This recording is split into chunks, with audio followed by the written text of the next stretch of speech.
Naitwa Mkamilo Kasogwa kutoka mkoa wa Morogoro, wilaya Mvomero, kijiji cha Lubungo ndio napoishi. Hawa mbuzi zinatoka Kenya, Nairobi. Zinauzwa kama huyu mdogo mwenye miezi minne zinauzwa kama laki 5, laki 6, na zina ubora wa maziwa, pia zina ubora wa nyama na kilo zaidi ya hawa ambao tunafuga huku Tanzania kwetu.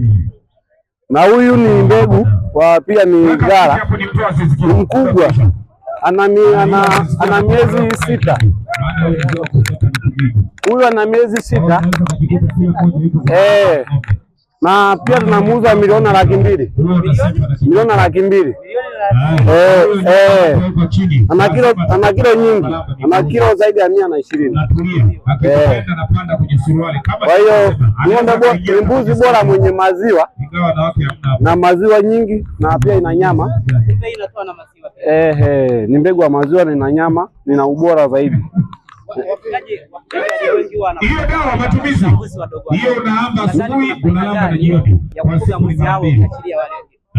Ina faida ya hizi kuwa ni kubwa na kuwa na kilo nyingi, na zinakuwa na maziwa na yani pia yani zina ubora na zinastahimili sana ukame na zinazaa mapacha.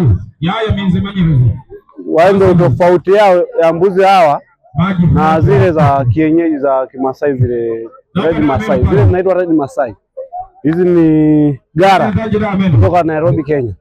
Kwa wale ambao wanakutazama wanatamani kujifunza, lakini pia unapatikana wapi na unapatikana vipi? Napatikana mkoa wa Morogoro, napatikana wilaya Mvomero, napatikana kijiji cha Lubungo, kijiji cha Mingo, kata Lubungo.